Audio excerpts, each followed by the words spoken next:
Amen. Praise the Lord. Hallelujah.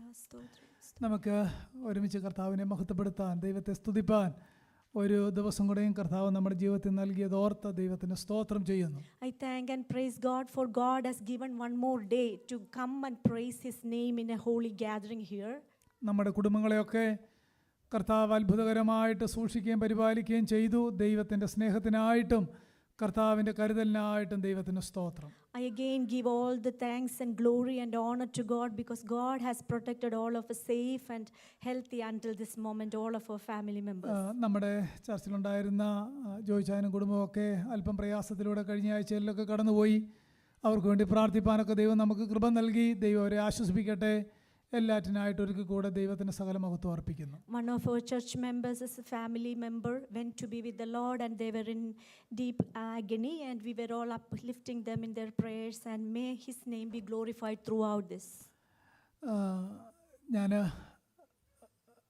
ഈ ദിവസങ്ങളിൽ ദൈവവചനം നിങ്ങളോട് പറയാനായിട്ട് പഠിക്കുകയും പ്രാർത്ഥിക്കുകയും ഒക്കെ ചെയ്യുമായിരുന്നു.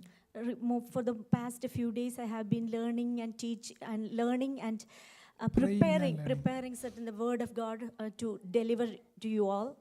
കഴിഞ്ഞ ഒരു 1 month ആയിട്ട് ഞാൻ ന്യൂ ടെസ്റ്റ്മെന്റിലെ ഒരു എപ്പിസോഡിനകത്തെ 3-4 വാക്യങ്ങൾ ഇങ്ങനെ പഠിക്കാനായിട്ടുള്ള ഒരാഗ്രഹവും അതിൻ്റെ പിന്നിലായിരുന്നു ഞാൻ. For the past 1 month I have been dedicating my time to learn a few verses from one of the New Testament books. എന്നാൽ കഴിഞ്ഞൊരു ദിവസം ഞാനിങ്ങനെ മറ്റൊരാളുമായിട്ട് സംസാരിച്ചപ്പോൾ ഓൾഡ് ടെസ്റ്റമെന്റിലെ ഒരു ബുക്ക് ഞങ്ങളുടെ സംഭാഷണത്തിൽ വന്നു. But last week when I was talking with one of my friends, the Old Testament book, one of the church members I was talking, and during the conversation one of the Old Testament books came into our conversation. അതിൽ നിന്ന് ചില കാര്യങ്ങൾ പറയാനായിട്ട് ഞാൻ വിചാരിക്കുന്നു. Then I was thinking that I'm going to deliver some words from that Old Testament book. സത്യത്തിൽ ഞാൻ ഈ പറയുന്ന കാര്യങ്ങൾ ഒരു 8 years ബാക്കിൽ ഞാൻ തയ്യാറാക്കിയ കാര്യങ്ങളാണ്. 8 years ബാക്കിൽ. Actually, whatever I'm going to say today, I prepared this sermon or I prepared these points almost 8 years back. അത് വീണ്ടും പല ആവർത്തി വായിച്ചു. കഴിഞ്ഞ ആഴ്ചയിൽ അധികമായിട്ട് വായിച്ചു. I have been reading that point several times, especially last week I read again. വളരെ സിമ്പിളായിട്ടുള്ള ഓൾഡ് ടെസ്റ്റമെന്റിലെ ഒരു പുസ്തകത്തിലേക്ക് നമുക്ക് തിരിയാം. Let us turn our attention to one of the simplest books in the Old Testament. ചിലപ്പോൾ പറയാൻ പറ്റത്തില്ല, ചിലപ്പോൾ ഇനി 5-6 ആഴ്ച ഇതായിരിക്കും. I'm not too sure whether I'm going to deliver from the same topic for a couple of weeks from now. കാരണം എനിക്ക് ഒരു സന്ദേശമായിട്ട് ഒരു വാക്യത്തിൽ നിന്നും പറഞ്ഞാൽ ഞാൻ സാറ്റിസ്ഫൈഡ് ആകത്തില്ല, എനിക്കത് എക്സ്പ്ലെയിൻ ചെയ്യാനും പറ്റത്തില്ല. Because I am unable to stick with one verse and to just deliver from that verse and I'm not satisfied with that. പക്ഷേ നമ്മുടെ ഒരു സൈക്കോളജി അനുസരിച്ച് ക്രമമായിട്ട് കേൾക്കുന്നേക്കാൾ നമുക്ക് ഇഷ്ടം റാൻഡമായിട്ട് കേൾക്കുന്നതാണ്. But according to our psychology, we usually prefer to hear random messages instead of concentrating on one particular topic. Anyway, 1 Samuel chapter 1. Let us turn our attention to 1 Samuel. അതിന്റെ 1-ാമത്തെ അധ്യായം മുഴുവൻ ഞാൻ വളരെ വേഗത്തിൽ ഒന്ന് പറയാനായിട്ട് പോവുകയാണ്. I'm going to a summary about the chapter 1 of the first book of Samuel. 1-ാമത്തെ അധ്യായം chapter 1. അതിന്റെ 8-ാമത്തെ വാക്യം വായിച്ച് നമുക്കും തുടങ്ങാം. 8-ാമത്തെ വാക്യം. Let us begin the sermon by reading chapter 1 verse 8. ഹന്നയുടെ ഭർത്താവായ എൽക്കാന അവളോട്, ഹന്നേ, നീ എന്തിന് കരയുന്നു, എന്തിന് പട്ടിണി കിടക്കുന്നു, നീ വ്യസനിക്കുന്നത് എന്ത്? ഞാൻ നിനക്ക് 10 പുത്രന്മാരെക്കാൾ നന്നല്ലയോ എന്ന് പറഞ്ഞു. Then Elkanah, her husband, said to her, Hannah, why do you weep and why do you not eat? And why is your heart sad? Am I not better to you than 10 sons? അതിൻ്റെ 1-ാമത്തെ വാക്യം തുടങ്ങുന്നത്, Ephraim മലനാട്ടിൽ രമാദയും സോഫീമിൽ Elkanah എന്ന പേരുള്ള ഒരു പുരുഷനുണ്ടായിരുന്നു. ആ കുടുംബത്തിന്റെ ചരിത്രം പറഞ്ഞാണ് ബുക്ക് തുടങ്ങുന്നത്. The history of the family is the beginning of the chapter. അതിന്റെ ആ ഗോത്രത്തിന്റെ പേരൊക്കെ അവിടെ കാണാം. We can see the tribe's name. പെട്ടെന്ന് വായിക്കുമ്പോൾ വളരെ ഈ സിമ്പിളായിട്ടുള്ള കാര്യമായതുകൊണ്ട് നിങ്ങൾ എൻ്റെ മുഖത്തേക്ക് ഇങ്ങ് നോക്കിയിരുന്നാൽ മതി. വളരെ ലളിതമായ കാര്യമായിരിക്കും പറയാൻ പോകുന്നത്. Since I am delivering a simple message, please listen and look at my face. പക്ഷേ ആ ചാപ്റ്റർ മടക്കരുത്, നിങ്ങളുടെ കയ്യിൽ തന്നെ വേണം. please don't close the Bible. Keep open First Samuel chapter 1. പെട്ടെന്ന് വായിച്ചാൽ ഒന്നാം വാക്യത്തിന്റെ 1-ാം അധ്യായത്തിന് 1-ാം വാക്യം തുടങ്ങുന്നത് എഫ്രയീം മലനാട്ടിൽ എന്ന് പറഞ്ഞാണ്. The chapter begins by saying that the hill country of Ephraim. അങ്ങനെ നമ്മൾ പെട്ടെന്ന് വായിക്കുമ്പോൾ സാധാരണ ഒരു മനുഷ്യൻ്റെ ചിന്തയിലേക്ക് വരുന്നത് ഈ എൽക്കാനയും കുടുംബവും എഫ്രയീം ഗോത്രക്കാരാണ് എന്നൊരു ചിന്ത വരാം. Maybe we will get an assumption that this Elkanah is belonging to the tribe of Ephraim. ഞാൻ പഴയ നിയമത്തിൽ നിന്ന് അധികം പ്രസംഗിക്കാറില്ലാത്ത, എനിക്കറിയാൻ മേലാത്തതുകൊണ്ട് കേട്ടോ അധികം പ്രസംഗിക്കാത്ത ഇല്ലാത്തത് കൊണ്ട് 12 ഗോത്രങ്ങളുടെ കാര്യമൊക്കെ പണ്ട് പഠിച്ചതൊക്കെ ഓർമ്മയുണ്ടല്ലോ, പണ്ട് പ്രസംഗം കേട്ടതൊക്കെ ഓർമ്മയുണ്ടല്ലോ. We all are familiar by hearing about the 12 tribes in the Old Testament. അങ്ങനെ അതിനകത്തൊരു ട്രൈബ് ആയിരുന്നു Ephraim. In one of the tribes amongst the 12 was Ephraim. ഈ എഫ്രയീം മലനാട്ടിൽ താമസിച്ച ഒരു വീടിന്റെ ചരിത്രമാണ് ഫസ്റ്റ് സാമുവേലിന്റെ ആദ്യത്തെ അധ്യായം. First Samuel chapter 1 is talking about a family from the country of Ephraim. പക്ഷേ ഒരു കാര്യം നമ്മൾ മനസ്സിലാക്കണം, ഈ എൽക്കാനയുടെ മകനാണ് സാമുവേൽ പിന്നീട് പുരോഹിതനാകുന്നത്. But this Elkanah's son Samuel became a priest afterwards. നമുക്ക് എല്ലാവർക്കും അറിയാം, ഒരു എഫ്രയീം ഗോത്രത്തിലുള്ള ആൾക്ക് ഒരിക്കലും പുരോഹിതനാകാൻ കഴിയില്ല. But we are all aware that if a person is from the tribe of Ephraim, that person is not supposed to be a priest. കാരണം മോശ ദൈവത്തിന്റെ കൽപ്പന കൊടുത്തപ്പോൾ അവരോട് പറഞ്ഞത് ലേവി ഗോത്രക്കാർക്ക് മാത്രമേ പുരോഹിത ശുശ്രൂഷയുള്ളൂ. When Moses was delivering the word of God to the Israelites, he specifically mentioned only the Levite tribes can be a priest. അങ്ങനെയെങ്കിൽ നമുക്ക് ന്യായമായിട്ട് ചിന്തിക്കാം, ഇവർ എഫ്രയീം മലനാട്ടിലാണ് താമസിച്ചതെങ്കിലും എൽക്കാനയും കുടുംബവും Levi ഗോത്രക്കാരായിരുന്നു. So we can come to a conclusion, though they were living in the country of Ephraim, they were from the tribe of Levites. എന്തിനാണ് ഈ Ephraim മലനാട്ടിൽ പോയി എൽക്കാനയും കുടുംബവും താമസിച്ചത്? Why did they go to the hill country of Ephraim and live there? കാരണം മോശ ഇസ്രയേലിലെ ഗോത്രങ്ങൾക്ക് സ്ഥലം ഇങ്ങനെ പാർട്ടീഷൻ ചെയ്തു കൊടുത്തപ്പോൾ ഒരു ഗോത്രത്തിന് മാത്രം സ്ഥലം കൊടുത്തില്ല. ആ കൊടുക്കാത്ത ഗോത്രത്തിന്റെ പേര് Levi ഗോത്രമാണ്. When Moses was parting the portions for each tribes, one of the tribes didn't receive any portions. That tribe is Levites tribe. എന്താ ലിവൈറ്റ്സിന് സ്ഥലം കൊടുക്കാഞ്ഞേ? Levites didn't get any portions as an assigned ദൈവം portion. കൽപ്പന കൊടുത്തു, നിങ്ങൾക്ക് ആടുകളെ മേയ്ക്കാനുള്ളത് കൊണ്ട് പച്ച പുൽപ്പുറങ്ങളുള്ള സ്ഥലങ്ങളിൽ നിങ്ങൾക്ക് താമസിക്കാം.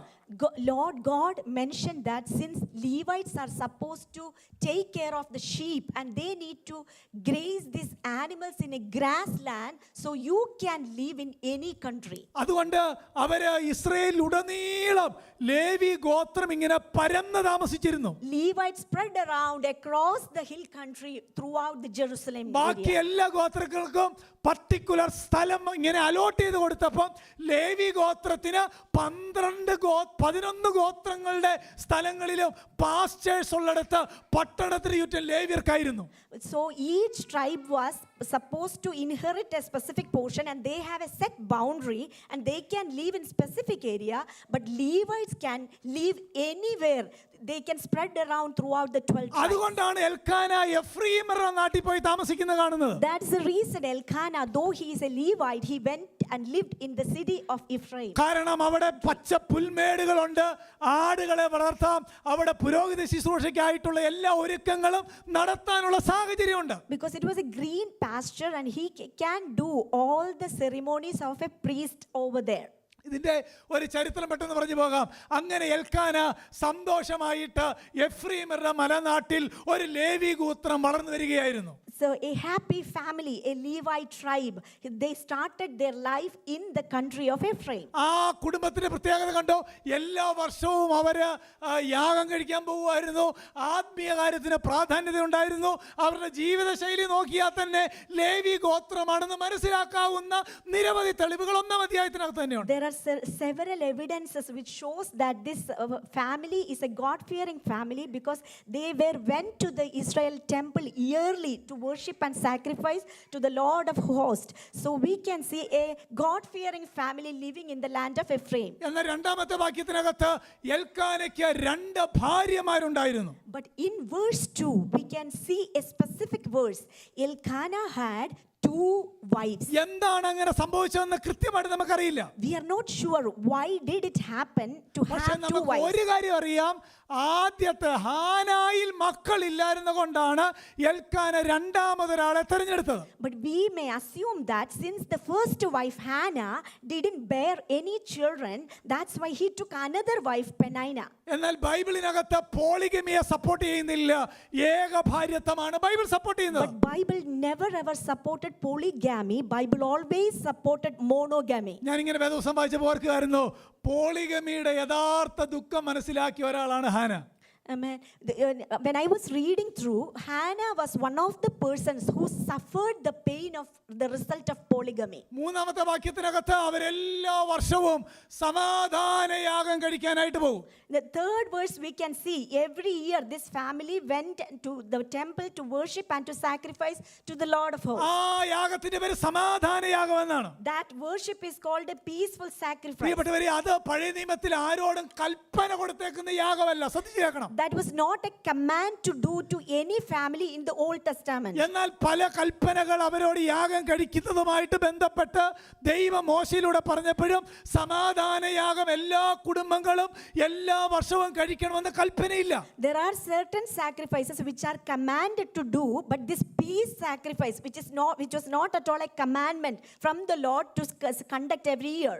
എന്നാൽ ലേവ്യ പുസ്തകത്തിൽ നമ്മൾ വായിക്കുമ്പോൾ ഈ പീസ് സാക്രിഫൈസിന് മറ്റു പേര് താങ്ക്സ് ഗിവിംഗ് ഓഫറിംഗ് എന്നാണ്. This peace sacrifice as a synonym, thanksgiving offering in Levite, the book of Levites, we can see that. ഏറ്റവും മനോഹരമായ കാര്യം, ഇവര് കുടുംബമായിട്ടായിരുന്നു ഈ യാഗത്തിന് പോയിരുന്നത്. One of the beautiful thing is this family went to worship the Lord as a family. ജീവിതത്തിൽ വളരെ ദുഃഖം കൊണ്ട് നടന്ന ഹാനായും ഈ സാക്രിഫൈസിന് പോകുമായിരുന്നു. Though Hannah was bearing a lot of pain inside her, still she also accompanied his family. ആ മൃഗത്തെ അവിടെ അറുക്കാൻ നേരത്ത് ദൈവത്തിന് we thank you Lord, ഞങ്ങളെ ഒരു വർഷം നടത്തിയതിന് സകല നന്ദിയും അങ്ങേക്ക് അർപ്പിക്കുന്നു എന്ന് പറഞ്ഞാണ് ആ യാഗം അവിടെ നടത്തുന്നത്. When they conduct the sacrifice, they gave all the thanksgiving by the sacrifice, and they conducted the sacrifice as a thanksgiving offering. ഇവര് വളരെ സന്തോഷത്തോടെ ഈ സാക്രിഫൈസ് ചെയ്തിട്ട് ഹസ്ബൻഡും വൈഫും മക്കളും എല്ലാം ഇതിന്റെ വീതം ഒരുമിച്ച് കഴിച്ച് ദൈവത്തിന് നന്ദി പറഞ്ഞ് എല്ലാ വർഷവും യാഗശേഷം വീട്ടിലേക്ക് വരും. Every year they conducted this sacrifice in a very happy way, and they actually divided the portion after the sacrifice and shared together as a family. They ate and went happily and came back happily. അങ്ങനെ ഈ യാഗം കഴിക്കുമ്പോൾ അതിന്റെ വീതം കൊടുക്കുന്ന കാര്യമൊക്കെ പറയുന്നുണ്ട്. ഹാനയ്ക്ക് double portion കൊടുക്കുമായിരുന്നു. After the sacrifice, we are seeing that the family member used to divide the portions. At that time, Elkanah used to give double portion to Hannah. ഇത്രയും വിശുദ്ധിയോടെ ജീവിച്ച, ഇത്രയും ദൈവഭയത്തോടെ ജീവിച്ച ഹാനായുടെ ഉദരത്തെ ദൈവം അടച്ചിരുന്നു എന്നാണ് 5-ാമത്തെ വാക്യം. But we can see such a pious woman, such a faithful woman, but still we can see in verse 5, the Lord had closed Hannah's womb. പ്രിയപ്പെട്ടവരെ, നമ്മൾ ഇന്നത്തെ പ്രസംഗം വെച്ച് നോക്കിയാൽ ഒരാൾക്ക് മക്കളില്ല എങ്കിൽ അതിൻ്റെ കൺക്ലൂഷൻ നമ്മൾ കൊണ്ടെത്തിക്കുന്നത് എന്നാണെന്നറിയാമോ? പിശാചാണ്, ശാപമാണ്. അല്ല, തിരുവെടുത്ത് ദൈവമക്കളെ സംബന്ധിച്ചിടത്തോളം ശ്രദ്ധിച്ചു കേൾക്കണം. ആത്മീയരായ വീണ്ടും ജനിച്ച ദൈവമക്കളെ സംബന്ധിച്ചിടത്തോളം പിശാചിനും ശാപത്തിനും ഒന്നും അവൻ്റെ ജീവിതത്തിൽ ഒരിടപാടുമില്ല. അവൻ്റെ ഡീലിംഗ് ദൈവമായിട്ട് മാത്രമാണ്. Currently, if we see a person who is not bearing a child, we usually tend to accuse Satan, and we usually tend to say it is a curse. But listen carefully, this is not a curse at all. A curse has no authority over a child of God. God has the ultimate authority over each and every child of God. ഇവിടെ ദൈവമാണ് ഉദരമടച്ചത്. Here we can see the Lord had closed her womb. ദൈവത്തിന് എന്തെങ്കിലും ആത്യന്തികമായ പദ്ധതി അതിനെ കൊണ്ടുണ്ട്. അതുകൊണ്ട് ദൈവം അങ്ങനെ വരുത്തി. He had an ultimate purpose and plan for Hannah's life. That's the reason he caused this thing on Hannah. ഒരു ശമൂവേലിനെ നാളുകളിൽ ദൈവത്തിന് ഉപയോഗിക്കത്തക്കവണ്ണം വേണമെങ്കിൽ ഒരു ഹാനായെ ഇങ്ങനെ പ്രിപ്പയർ ചെയ്താൽ പറ്റൂ. If God needs a Samuel on one end, then God need to prepare a woman like Hannah on the other end. പ്രിയപ്പെട്ടവരെ, പ്രാർത്ഥിച്ചിട്ടും ദൈവസന്നിധി വിശുദ്ധിയോടെ ജീവിച്ചിട്ടും പരിണിത ഫലം ക്രൈസിസും വേദനയും ഒക്കെ താൽക്കാലം വരുന്നെങ്കിലും ഓർക്കുക, ദൈവത്തിന് നമ്മെ പറ്റി ആത്യന്തികമായ ചില പദ്ധതിയുണ്ട്. Though, please listen carefully, if you are fasting and praying and living a holy life, still if your prayers are not being answered, there is a purpose behind each and every situation currently you are going through. ഹാനയ്ക്ക് മക്കളില്ലായിരുന്നു എന്ന് മാത്രമല്ല, പെനിന്ന അവളെ വളരെ വേദനിപ്പിച്ചു എന്നാണ് വായിക്കുന്നത്. Not only Hannah was a barren woman, but the other thing, her rival always provoked her very bitterly. ഒരുപക്ഷെ പല കാര്യങ്ങൾ പറഞ്ഞായിരിക്കാം വേദനിപ്പിച്ചത്. Maybe by saying several things he irritated Hannah. ചുരുക്കി പറഞ്ഞാൽ ഹാനയുടെ കണ്ണുനീർ മാറാതെ വണ്ണം ഒരു പ്രതിയോഗി തന്നെ ഉപദ്രവിച്ചുകൊണ്ടിരുന്നു. Hannah was always tearing up because always she had a rival and she started to irritate her constantly. പക്ഷേ 8ാമത്തെ വാക്യത്തിനകത്ത് വളരെ മനോഹരമായൊരു പ്രയോഗമുണ്ട്.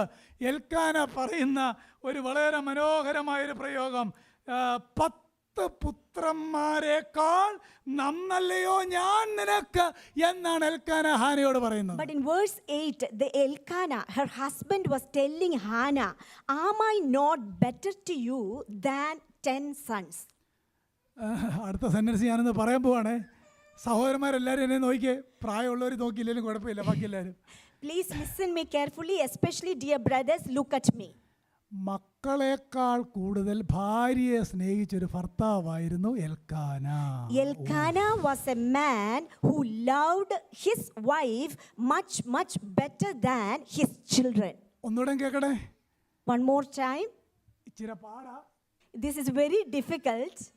ഞാൻ ഇടയ്ക്കിടയ്ക്ക് പിള്ളേരെയൊക്കെ ഇങ്ങനെ അടുത്തടുത്ത് വെക്കുമ്പോൾ ബ്ലസ്സി പറയും, ഇച്ചിരി കഴിയുമ്പോൾ കാണാം എന്ന് പറയും.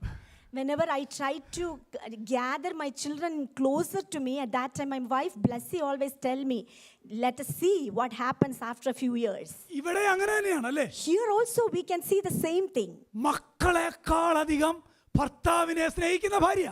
There is a wife who loves her husband, loves her children more than a husband. നിങ്ങളല്ലേ എന്നോട് പറഞ്ഞ പാസ്റ്റർ ഇടയ്ക്ക് Old Testament പ്രസംഗിക്കണമെന്ന്?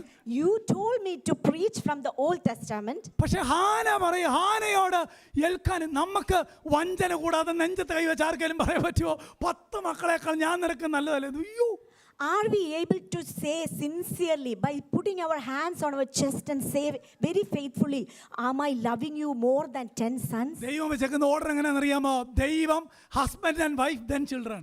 God specified and put an order for a family. First God and then husband and wife and then only children. നമ്മളെല്ലാം realise ചെയ്യുന്ന ഒരു കാലമുണ്ട്. നമ്മളെ parents എല്ലാം realise ചെയ്യുന്ന We all will realize that fact one day. മക്കൾക്ക് ഒരു 25 വയസ്സാകുമ്പോൾ 22-25 വയസ്സാകുമ്പോൾ When the children went through from 22 to 25 years of old, നമുക്കൊരു കാര്യം മനസ്സിലാവും. we all came to realize one thing. എനിക്ക് ഭാര്യയും അവക്ക് ഭർത്താവും ഞങ്ങൾ മാത്രമേ ഉള്ളൂ. We have only as a family a എല്ലാരും കേട്ടെ ശരിയാണോ? As a family, a husband will only have wife always to support and a wife will always have a husband to support. ഈ കുഞ്ഞുങ്ങളെ ഒരു 20-22 വർഷം വളർത്താൻ വേണ്ടി ദൈവം നമ്മളെ ഏൽപ്പിച്ചേക്കുന്നു മാത്രമേ ഉള്ളൂ. Because the children are a reward or a gift from heaven to be given into our hand to raise them as a godly offering. എന്നോട് നിങ്ങൾ ചോദിക്കുകയാണ്, തിരുവെഴുത്തിലെ ഏറ്റവും നല്ല ഭർത്താവ് ആരാന്ന് ചോദിച്ചാൽ എൻ്റെ ഉത്തരം എൽക്കാന എന്നാണ്. If you ask me who is the best husband in the Old Testament, I have one answer. Elkanah is the number 1 best husband. പ്രിയപ്പെട്ടവരെ, തലമുറകളെ ദൈവം നമുക്ക് നൽകിയേക്കുന്നത് തൽക്കാലം അവരെ ട്രെയിൻ ചെയ്യാൻ വേണ്ടി മാത്രമാണ്. പക്ഷേ ഇതിനകത്തെ ബന്ധം എന്നുള്ളത് ഹസ്ബൻഡ് ആൻഡ് വൈഫാണ്, അപ്പനും അമ്മയാണ്. അതാണ് ലൈഫ് ലോങ് ആയിട്ടുള്ളത്. Children are given for a specific short period of time, but forever there is a covenant. God has given us a family, husband and wife. അതുകൊണ്ട് God, husband and wife, then kids. So always think the order from heaven, God first and husband and wife, and then only come children. ഒരു ശ്വാസം എല്ലാവരും ഒന്ന് വിട്ടേ. Praise the Lord. Just take a deep This is the breath. biblical order. ഇത് നമുക്ക് അങ്ങോട്ട് ബുദ്ധിമുട്ടാണെന്ന് എനിക്കറിയാം. പക്ഷേ ഇത് എൽക്കാന പ്രാക്ടീസ് ചെയ്തു. ഇത് പ്രായമുള്ള ഇവിടെ ഇരിക്കുന്ന 55-60 വയസ്സായ മാതാപിതാക്കളോട് നമ്മൾ ചോദിച്ചു നോക്കിയാൽ മതി. ഞാൻ പറയുന്നത് ഫാക്റ്റ് ആണെന്ന് അവർ പറയും.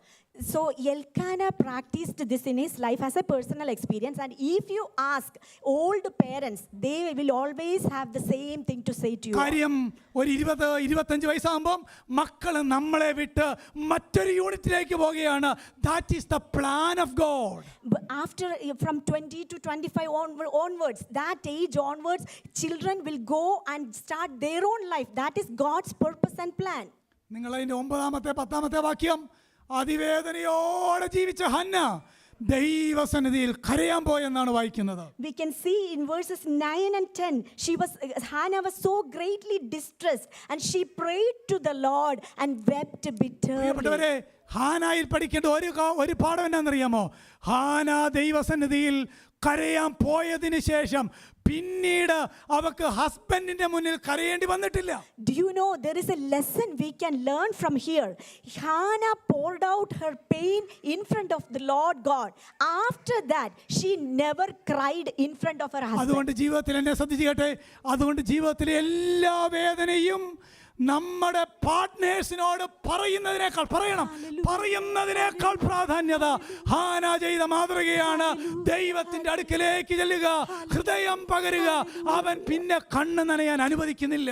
So I will give you a practical lesson in your life. Whenever there is a pain or distress in your life, first pour out before the Lord and share everything to God in prayer. Then our God is able to make you stand strong in front of your husband. 10-ാമത്തെ വാക്യം നിങ്ങൾ നോക്കിയേ, അവൾ മനോവ്യസനത്തോടെ ദൈവത്തോട് പ്രാർത്ഥിച്ചു എന്നാണ് വായിക്കുന്നത്. And then we can see she was distressed and prayed to the Lord in a great distress and wept bitterly. ഈ രണ്ട് രീതിയിലും മനോവ്യസനത്തോടെയുള്ള പ്രാർത്ഥനയുണ്ട്, നിരാശയോടെയുള്ള പ്രാർത്ഥന. ശ്രദ്ധിക്കണം, മനോവ്യസനത്തോടുള്ള പ്രാർത്ഥനയുണ്ട്, നിരാശയോടുള്ള പ്രാർത്ഥനയുണ്ട്. We can see two types of prayer.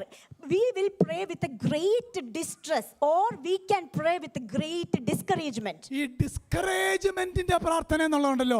ഏലിയാവ് പ്രാർത്ഥിച്ചില്ലേ, മതി ജീവൻ എടുക്കണമെന്ന് പ്രാർത്ഥിച്ചില്ലേ? There is an example for a greatest discouragement prayer. An example is Elijah prayed, please, that's enough, please take away my ഒരു life. ഹോപ്പും ഇല്ലാതെ നമ്മുടെ ജീവിതത്തിന്റെ വഴിയെല്ലാം അടഞ്ഞു നിൽക്കുമ്പോൾ പറയും, കർത്താവേ ജീവനെ എടുക്കണേ.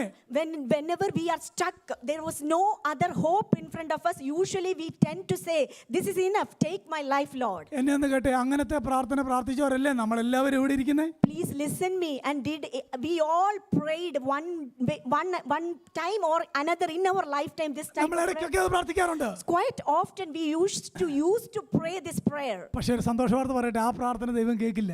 Because ആരുടെയും പ്രാർത്ഥന ദൈവം കേട്ടിട്ടുണ്ടോ അങ്ങനെ പ്രാർത്ഥിക്കുന്നത്? because that prayer God didn't answer. മാതി കർത്താവേ ജീവനെ, നമ്മളൊക്കെ എത്രയോ വട്ടം പറഞ്ഞിട്ടുണ്ട്.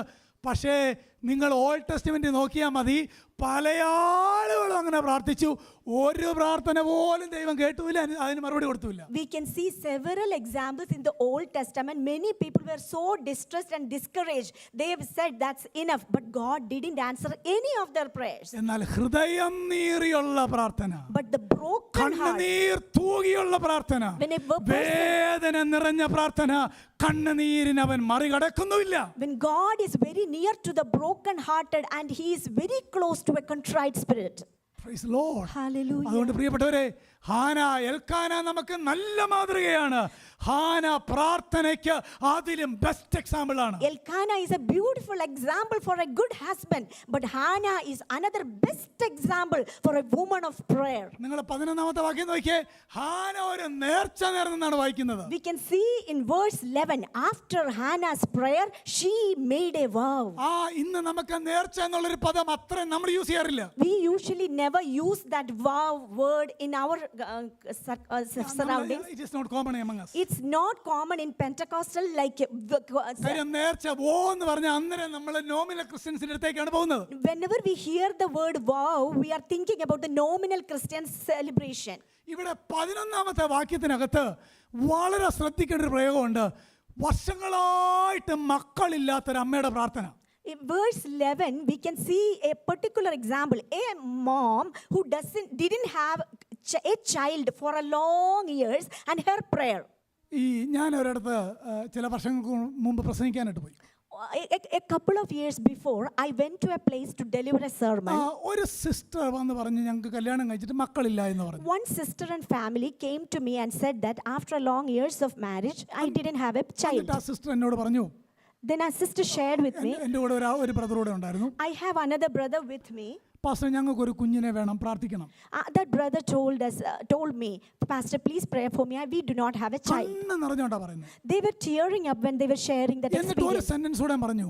Then he added one more sentence. ഒരു കൊച്ചു ജനിച്ചാൽ മതി, അത് വളർന്നില്ലേ പോലും കുഴപ്പമില്ല, അനങ്ങിയില്ലേ പോലും കുഴപ്പമില്ല, ഞാൻ നോക്കിക്കോളാം എന്ന് പറഞ്ഞു. Then that husband added one more thing.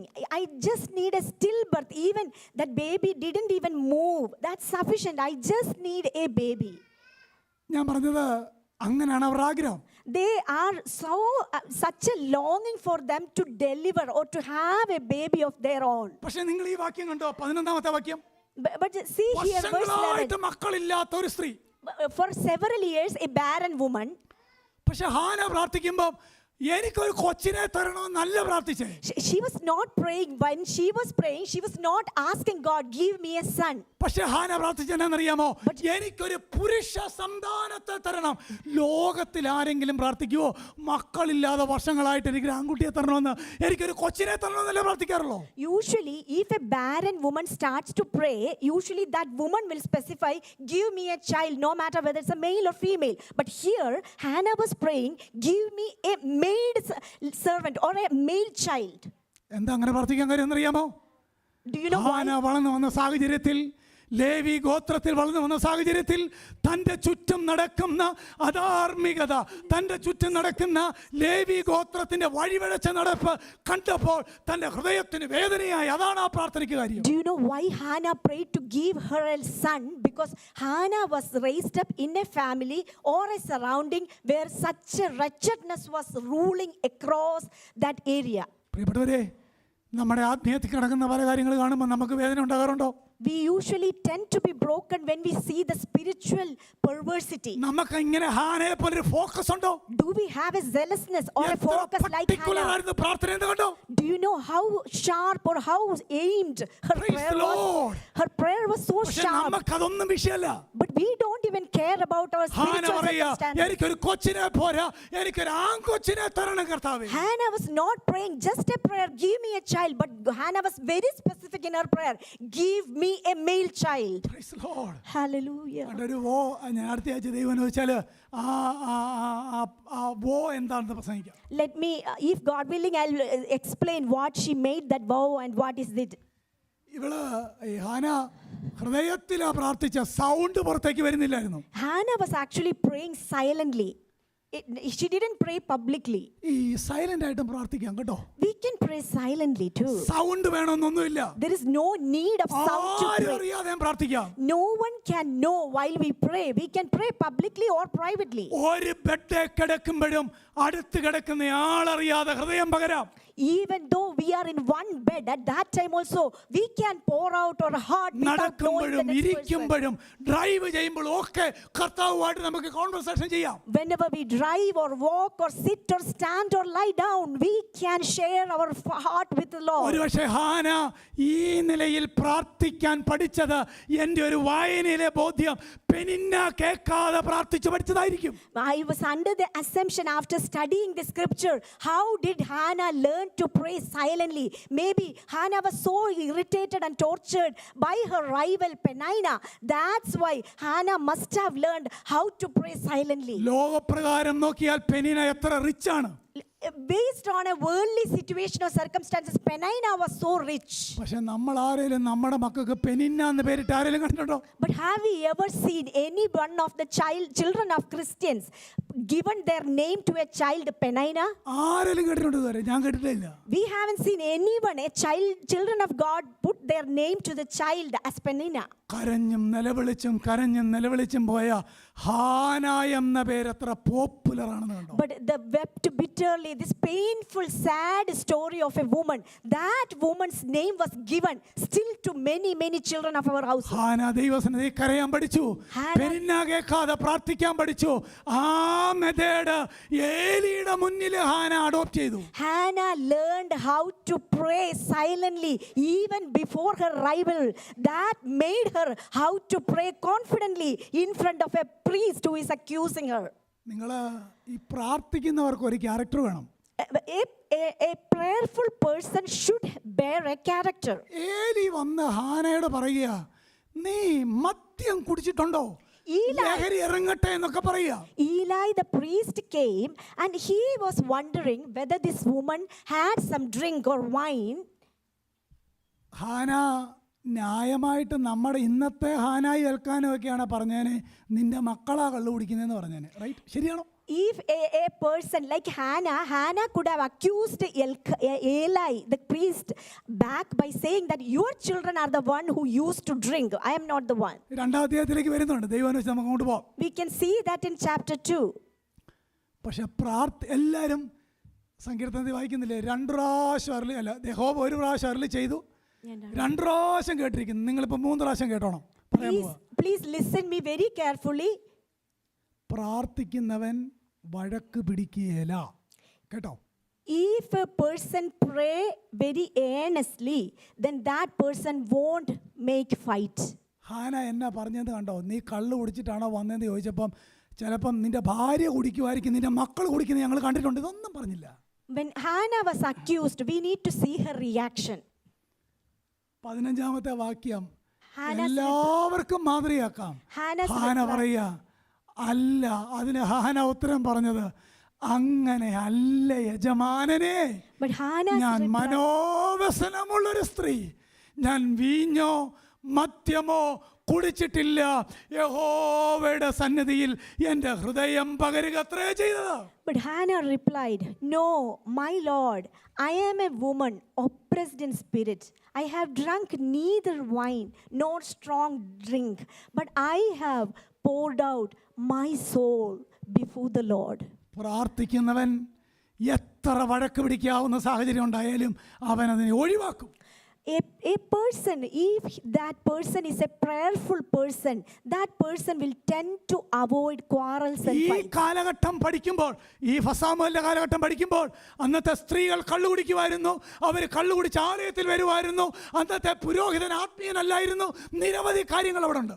The circumstances in this first book of Samuel, that circumstances was usually women are used to drink, and also even priests also used to drink and come to the temple. നമ്മളിടയ്ക്കൊക്കെ നമ്മുടെ ആത്മീയത്തിന് excuse പറയല്ലേ, ഞങ്ങളുടെ ഉപദേശിക്ക് ആത്മീയതയില്ല, പിന്നെ ഞങ്ങൾ എന്തിനാ ആത്മീയനാകുന്നതെന്നൊക്കെ വിശ്വാസികൾ ചോദിക്കുന്നത് ഞാൻ കേട്ടിട്ടുണ്ട്. Many times we usually tend to say certain excuses. Our pastor is not that spiritual, then why do I need to be more spiritual? ഒരു പാസ്റ്റർ സ്പിരിച്വൽ ആയിരിക്കണം, സത്യമാണ്. But that's a truth. A pastor or a shepherd should be spiritual. ഇവിടെ നോക്കിയേ, ഏലി അത്ര ആത്മീയനല്ല. Eli, we can hear, he was not a good example of a good priest. ഒരു വിശ്വാസി പ്രാർത്ഥിക്കുന്നത് പോലും മനസ്സിലാക്കാൻ കണ്ണ് കാണാത്ത ഏലിയാണ് അവിടെ ഉള്ളത്. One person truly pouring out her heart before the Lord, but that priest was unable to recognize that sincerity. അതിന്റെ ആപ്ലിക്കേഷൻ എന്താണെന്നറിയാമോ? Do you know the application? Leaders പോലും ആത്മീയരല്ലെങ്കിലും നമുക്ക് ആത്മീയരായിട്ട് ജീവിക്കാം. Though the leaders were not spiritual or they are not spiritual, still members of a congregation can lead a spiritual life. എൻ്റെ life partner ആത്മീയതയുള്ളവൾ അല്ലെങ്കിൽ ആത്മീയതയുള്ളവൻ അല്ലെങ്കിൽ എനിക്ക് ആത്മീയനാകാം. Though our life partner may not be a spiritual person, still the other person can lead a spiritual quality life. ഒരാൾ പ്രാർത്ഥിക്കുന്നില്ലെങ്കിൽ അത് excuse അല്ല, എനിക്ക് പ്രാർത്ഥിക്കാം. If the life partner is not a prayerful person, still that's not an excuse not to pray. I can still pray. ആത്മീയ വിവേചനമില്ലാതിരുന്ന ലീഡറായിട്ടും ആ നാട്ടിൽ ദൈവത്തെ സേവിക്കുന്ന ഒരു വീട്, ദൈവത്തിന് സ്തോത്രം. Though there is a leader who is leading the church, that person was not at all spiritual, but still there is a family who is leading a holy and a spiritual life. Praise the Lord. Hallelujah. അവള് അന്നോട്ട് ആലയത്തിൽ പോയി കരയുന്നത് നിർത്തി വീട്ടിൽ ഇരുന്ന് കരയാൻ തുടങ്ങി. Since that day, Hannah stopped when going to the temple and weeping over there, but she started to sit at home and started to pray. Praise the Lord. ഈ 119 സങ്കീർത്തന Psalm 119 വേഴ്സ് 161 വളരെ മനോഹരമായൊരു വാക്യമുണ്ട്. 161, പ്രഭുക്കന്മാർ വെറുതെ എന്നെ ഉപദ്രവിക്കുന്നു എങ്കിലും നിന്റെ വചനം നിമിത്തം എൻ്റെ ഹൃദയം പേടിക്കുന്നു. Psalm 119, 161, there's a beautiful verse. Princes persecute me without cause, but my heart stands in awe of your words. എന്ന് പറഞ്ഞാൽ അതിന്റെ അർത്ഥം അറിയാമോ? ഹാനയോട് ചേർത്ത് നോക്കിയേ, പ്രഭുക്കന്മാർ ഹാനയെ വെറുതെ ഉപദ്രവിക്കുന്നു, പക്ഷേ അവള് ദൈവത്തോടുള്ള തന്റെ മനോബോധ നിമിത്തം ഒന്നും പറയുന്നില്ല. Here we can relate this verse to Hannah's life. Princes persecute me, like a priest was persecuting her prayer, but still she was silent. Her heart stood in awe of your words. Praise the Lord. Hallelujah. ഈ 17-ാമത്തെ വാക്യത്തിനകത്ത് ഒരു പ്രവചനം പോലെ ഏലി പറയുന്നുണ്ട്. Verse 17. In verse 17, a prophetic verse Eli was mentioning here. എന്താ പറയുന്നതെന്ന് കണ്ടോ? Go in peace. അതിന് ഏലി, നീ സമാധാനത്തോടെ പോയിക്കൊള്ളുക, ഇസ്രയേലിന്റെ ദൈവത്തോട് നീ കഴിച്ച അപേക്ഷ അവൻ നിനക്ക് നൽകുമാറാകട്ടെ എന്നുത്തരം പറഞ്ഞു. Eli was prophesying here to Hannah, and he was saying, go in peace, and may the God of Israel grant you a petition that you have asked of him. എന്നെ ഒന്ന് ശ്രദ്ധിച്ചേ, ആത്മീയനല്ലാത്ത ഏലിയിലൂടെ ദൈവം ആശ്വസിപ്പിക്കുകയാണ്. Listen carefully. A person, a priest who was not at all spiritual, but God was using that non-spiritual priest to comfort a spiritual woman. God Hannah. can use any means to comfort you. Amen. God can use any means to comfort a prayerful person. കോരസിനോട് പറയുന്നില്ലേ, എൻ്റെ ഇടയനാണ്, എൻ്റെ അഭിഷക്തനാണ്, പക്ഷെ അവൻ ജാതീയനാണ്. Koresh, a Gentile king, God used him to open a door for Isaiah. Psalm 119 വായിക്കുന്നുണ്ട്, സകല സൃഷ്ടികളും എൻ്റെ ദാസന്മാരല്ലോ. In Psalm 119 we can see all creatures are the maid servant of me. ഏലി ഹാനയെ ആശ്വസിപ്പിക്കുകയാണ്, നിന്റെ ഹൃദയത്തിന്റെ വേദനയ്ക്ക് ദൈവം പരിഹാരം തരട്ടെ. Eli was comforting Hannah. May God of Israel grant your mind petition. 18-ാമത്തെ വാക്യത്തിൽ മനോഹരമായൊരു പ്രയോഗമുണ്ട്, പിന്നെ അവിടെ മുഖം പാടില്ല. സ്തോത്രം. A beautiful verse in verse 18, and then her face was no longer sad. ഇത്രയും കാലം എൽക്കാന 10 മക്കളെക്കാൾ നല്ലതാന്ന് പറഞ്ഞിട്ടും, ഇത്രയും കാലം സമാധാനയാഗം കഴിക്കാൻ പോയിട്ടും ഇല്ലാത്തൊരു സമാധാനം ഹാനയ്ക്ക് ലഭിച്ചു. പ്രാർത്ഥനയിലൂടെ ലഭിച്ച സമാധാനം. Until now, Hannah was weeping so bitterly, and even though Eli offered her so many reward, but still Hannah was not comforted. But after a sincere prayer, then we can see a beautiful verse over here. Her face was no longer sad. എങ്ങനെ കിട്ടിയത്? പ്രാർത്ഥനയുടെ മറുപടിയായി കിട്ടിയ സമാധാനം. How did she receive that peace? That peace was often received by her sincere prayer. പ്രിയപ്പെട്ടവരെ, ജീവിതത്തിൽ ഹാനയ്ക്ക് ഇവിടെ കുഞ്ഞുണ്ടായിട്ടില്ല, ആൺകുഞ്ഞുണ്ടായിട്ടില്ല, തിരിച്ച് വീട്ടിലും ചെന്നിട്ടില്ല, പക്ഷേ അവിടെ ഹൃദയത്തിന് സമാധാനമായി. Here we can see in this verse, Hannah didn't have a baby. Hannah didn't has a baby, and Hannah didn't even go back to home. But still, her face was not at all sad anymore. നിരാശയുടെ പ്രാർത്ഥനയല്ല, മനോവേദനയോടെ പ്രാർത്ഥിക്കാം, ഹൃദയം നിറഞ്ഞ് പ്രാർത്ഥിക്കാം, കണ്ണുനീരോടെ പ്രാർത്ഥിക്കാം. Prayer was not a prayer of discouragement, but prayer was prayer of distress, prayer of tears, prayer of bitterness. ഇതേ കാര്യമല്ലേ Philippi ലേഖനത്തിൽ അപ്പോസ്തലൻ പറയുന്നത്, സകല ബുദ്ധിയെയും കവിയുന്ന ദൈവിക സമാധാനം is the result of true prayer. Amen. In the Philippians, Paul was mentioning the peace that passeth all understanding. That is the result of prayer.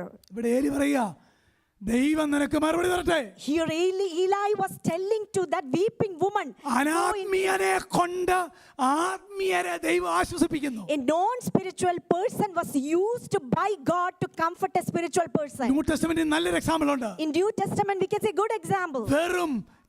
വെറും പരീശനായ ഹന്നാവ് യോഹന്നാന്റെ സുവിശേഷത്തിൽ പറഞ്ഞൊരു കാര്യമുണ്ട്, എല്ലാ ജാതികൾക്ക് വേണ്ടി ഒരുവൻ മരിക്കുന്നത് നല്ലത് പറയുന്നില്ലേ, വായിക്കുന്നില്ലേ?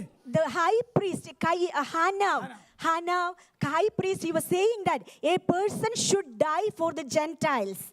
ദൈവം പറയിപ്പിക്കുന്ന കേട്ടോ. God actually ordered that high priest to utter that word at that time. നാം പ്രാർത്ഥന കഴിഞ്ഞ് പോകുമ്പം വാടിയ മുഖത്തോടാണ് പോകുന്നത്.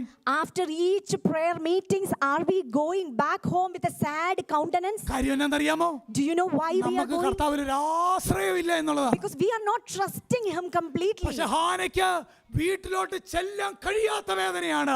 പക്ഷെ അവിടെ മുഖം വാടിയില്ല. But Hannah didn't even see her result right away. But still her countenance was no more sad. നമുക്ക് ദൈവാശ്രയം കുറവാണ്. സത്യമല്ലേ ഞാൻ പറയുന്ന കാര്യം? Our reliability or trust in God is very low. ഇന്ന് രാവിലെ നമുക്ക് കണ്ണടയ്ക്കാം.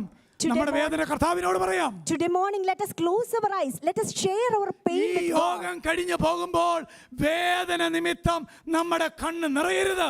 After the prayer meeting today, we should never ever tear up. We should go with a happy countenance. പ്രശ്നത്തെ ധ്യാനിച്ച് നമ്മുടെ ഹൃദയത്തെ തകർക്കരുത്. കർത്താവിനെ ധ്യാനിക്കാം.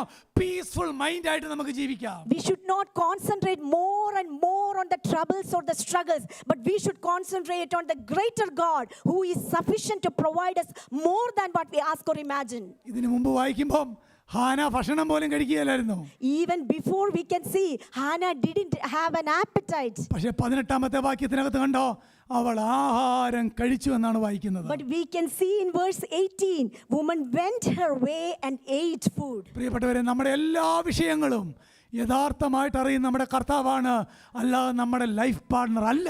So my dear fellow members, all of our pains and problems are not being understood by our life partners, but every distresses, every afflictions are known by our dear God. അതുകൊണ്ട് കർത്താവിന് സന്നിധി ഹൃദയം പകരാം. So let us pour out our heart before the Lord. ഒരു 5 lesson പെട്ടെന്ന് പറഞ്ഞു നിർത്താം. Let me tell you 5 lessons before I conclude. ഹാനയുടെ 5-6 ഗുണങ്ങൾ പെട്ടെന്ന് പറയാം. ശ്രദ്ധിച്ചു കേട്ടോ എല്ലാവരും. 5 good characteristics of Hannah. ഒന്നാമത്തേത്, ഹസ്ബൻഡുമായിട്ട് നല്ല ബന്ധം ഉണ്ടായിരുന്നു. There is a good and close relationship with her husband. 2, Second one, young കപ്പിൾസിനൊക്കെ വളരെ പ്രാക്ടിക്കലാണ്. പ്രസംഗിക്കുന്ന എനിക്കും വളരെ പ്രാക്ടിക്കലാണ്. young couples have very practical advice, including me. ഭർത്താവുമായിട്ട് നല്ല ബന്ധം. Keep a good and healthy relationship with a good husband. ഇത് കേൾക്കുമ്പോൾ നമുക്കൊരു പരിശോധനയൊക്കെ നടത്താം, ബന്ധം ഉണ്ടോ ഇല്ലയോ എന്നുള്ള കാര്യമൊക്കെ. Let us examine ourselves whether we have a good, strong relationship. അങ്ങോട്ടും ഇങ്ങോട്ടും നല്ല ബന്ധമായിരുന്നു. We need to have a mutual, good relationship between each other. ചിലയിടത്തൊക്കെ ചെന്നാൽ ഡ്രാമ കളിക്കുന്നതായിട്ട് ചിരിച്ചു പോകും. When I visit certain homes, I can see drama where they were playing drama. Thank God Seattle ഇല്ല എന്ന് ഞാൻ വിചാരിക്കുന്നു. I am thanking God because in Seattle I am not seeing that. രണ്ടാമത്തെ ഗുണം. The second characteristics of Hannah. ഹാനയ്ക്ക് ഭർത്താവുമായിട്ട് മാത്രമല്ല നല്ല ബന്ധം, ദൈവവുമായിട്ട് നല്ല ബന്ധമായിരുന്നു. Hannah didn't have a close relationship with only her husband, but she had a good and strong relationship with her creator God the Lord. ഭർത്താവുമായിട്ടുള്ള ബന്ധം ശരിയാണെങ്കിൽ വീടുമായിട്ടുള്ള ബന്ധം ശരിയായിരിക്കും. If we have a clear relationship with our creator Lord Jesus, then the relationship, rest of the relationship will be clear. ഭർത്താവുമായിട്ടുള്ള ബന്ധം ശരിയല്ലെങ്കിൽ താഴോട്ടൊന്നും ശരിയാകത്തില്ല. If our relationship with God is not clear, then no other relationships will be clear. മൂന്നാമത്തെ കാര്യം. The third thing, ദൈവം വെച്ച ആ വ്യവസ്ഥയ്ക്ക്, ആ അതോറിറ്റിക്ക് ഹാന കീഴ്പ്പെട്ടിരുന്നു. God placed an authority and Hannah was submissive to that authority. Husband പറഞ്ഞതും കേട്ടു. She listened to her husband. Spiritual leader പറഞ്ഞതും കേട്ടു. She listened to her spiritual leader too. കർത്താവിനോട് ബന്ധം.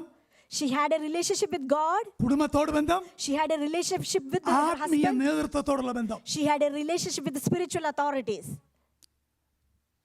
അടുത്ത ആഴ്ച ദൈവം വെച്ചാൽ പറയുന്ന ഒരു കാര്യമാണ്. അതായത് ഹാനായെ ഈ ദൈവം ഒരു കുഞ്ഞിനെ കൊടുത്തു കഴിഞ്ഞപ്പോൾ എൽക്കാന പറയുന്നുണ്ട്, നമുക്ക് പീസ് ഓഫറിംഗ് അർപ്പിക്കാൻ പോകാമെന്ന് പറഞ്ഞ് എൽക്കാന വിളിക്കുന്നുണ്ട്. After they received a baby boy, Elkanah was saying that let us go and sacrifice a peace offering. അതൊരു സ്പിരിച്വൽ മിനിസ്ട്രിയാണ് ആ ഗോത്രത്തെ സംബന്ധിച്ചിടത്തോളം. That tribe, that was a spiritual ministry for that Levite tribe. പക്ഷേ ഹാന പോയില്ല. But Hannah didn't go. Hannah 4ാമത്തെ lesson എന്നാണെന്നറിയാമോ? 4th lesson. ആത്മീയ ശുശ്രൂഷകൾ ഒരിക്കലും കുടുംബത്തിന്റെ ഉത്തരവാദിത്തത്തിന് പകരമാകില്ല. ഭയങ്കര പാഠമാണ് അതൊക്കെ. ആ ഹാനായിക്കറിയാം സാമുവൽ എൻ്റെ കയ്യിൽ ചുരുക്കം വർഷങ്ങളേ ഉള്ളൂ. അവിടെ പോകുമ്പം അവിടുത്തെ പ്രീസ്റ്റുമാര് ഹോഫിനി ഫിനെഹാസുമാണ്. അതുകൊണ്ട് അല്പകാലമേ എനിക്കുള്ളൂ, അതുകൊണ്ട് എനിക്ക് നന്നായി ട്രെയിൻ ചെയ്യണം. നിങ്ങൾ പോയിട്ട് വാ. ആത്മീയ ശുശ്രൂഷകൾ ഒരിക്കലും കുടുംബത്തിൻ്റെ ഉത്തരവാദിത്തത്തിന് പകരമാകില്ല. Spiritual services should never ever replace family responsibilities. Here, Hannah is well aware of the situation of the temple. So, Hannah very clearly knew she was given for a very few years in her hand Samuel.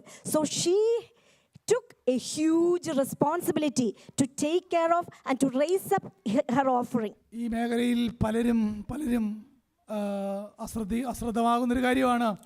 Personally ഞാനാണെങ്കിലും പഠന പഠനവും എഴുത്തും വായനയൊക്കെ ആയിട്ട് കയറി കഴിഞ്ഞാൽ പല കാര്യം മറന്നു പോകാറുണ്ട്.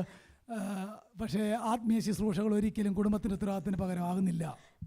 Many times I also were responsible to, whenever I am responsible to certain spiritual matters, I tend to forget certain things of responsibility. But I wanted to repeat, family responsibility should not replace by spiritual services. Young couples, നമ്മുടെ മക്കളെ കുറച്ച് കാലത്തേക്ക് ദൈവം നമ്മുടെ കയ്യിൽ തന്നേക്കാണ്. കഴിഞ്ഞ Sunday പറഞ്ഞ പോലെ അവരെ ട്രെയിൻ ചെയ്യണം, എയിം ചെയ്യണം, സമയം റിലീസ് ചെയ്യണം. ഹോഫിനി ഫിനഗാസ് നമ്മുടെ ചുറ്റുമുണ്ട്.